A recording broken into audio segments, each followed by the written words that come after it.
Assalamualaikum warahmatullahi wabarakatuh. Apa kabar anak-anak ibu? Semoga selalu sehat, semangat, dan dalam perlindungan Allah Subhanahu wa Ta'ala. Alhamdulillah, kita berjumpa lagi di pembelajaran IPS. Nah, pada pertemuan kali ini, ibu akan membahas mengenai interaksi keruangan dalam kehidupan di negara-negara ASEAN. Kompetensi dasar yang ingin dicapai yaitu kita menelaah perubahan keruangan dan interaksi antar ruang di Indonesia dan negara-negara ASEAN yang diakibatkan oleh faktor alam dan faktor manusia, ya, serta pengaruhnya terhadap keberlangsungan kehidupan ekonomi, sosial, budaya, dan politik. Setelah itu, menyajikan hasil telaah tersebut. Interaksi keruangan dalam kehidupan di negara ASEAN. Nah, di sini ada peta konsep, ya, di mana negara-negara anggota ASEAN itu adalah negara-negara yang letaknya berada di kawasan Asia Tenggara. Nah, kawasan Asia Tenggara merupakan wilayah negara yang letaknya berada di wilayah benua Asia bagian Tenggara.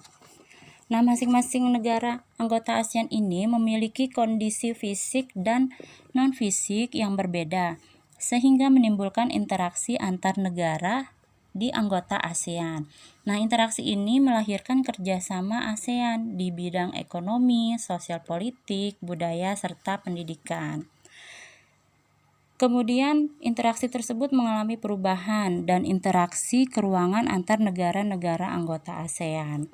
Nah, faktor-faktor yang mempengaruhi interaksi tersebut antara lain faktor alam, faktor ilmu pengetahuan dan teknologi, faktor kegiatan ekonomi, serta faktor konversi lahan. Kemudian di sini ada peta negara-negara ASEAN.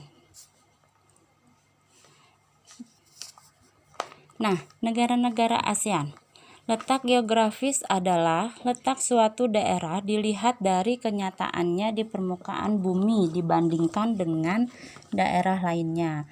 Sedangkan letak geografis wilayah Asia Tenggara itu berada di antara dua benua, yaitu benua Asia dan benua Australia, serta dua samudra, yaitu Samudra Hindia dan Samudra Pasifik.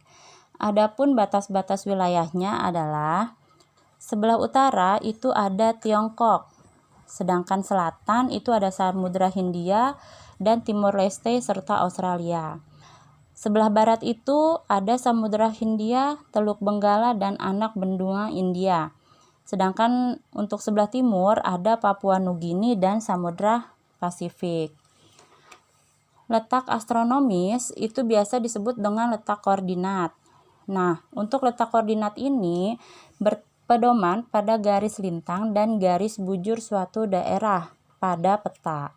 Secara astronomis, ASEAN terletak di antara 28 derajat lintang utara sampai 11 derajat lintang selatan dan 93 derajat bujur timur sampai 141 derajat bujur timur. Dengan demikian, negara-negara di Asia itu memiliki iklim subtropis dan tropis.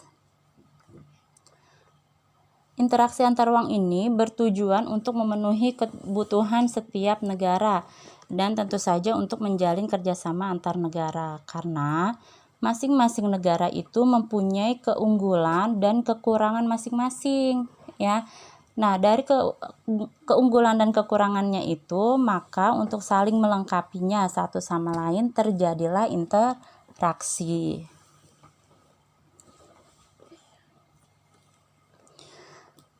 Nah, salah satu interaksinya itu adalah impor dan ekspor. Salah satu negara yang sering melakukan interaksi impor dengan Indonesia adalah Thailand, ya, di mana Indonesia pernah melakukan impor beras dan gula dari Thailand.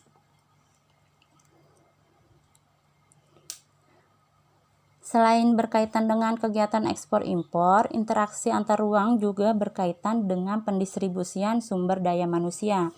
Jadi ternyata tidak hanya barang atau bahan baku yang bisa dikirim ke negara lain, tetapi juga sumber daya manusia.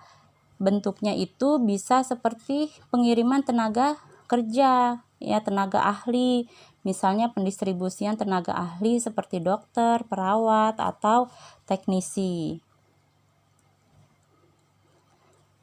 Sampai di sini dulu penjelasan dari Ibu, nanti kita bertemu di materi selanjutnya. Wassalamualaikum warahmatullahi wabarakatuh.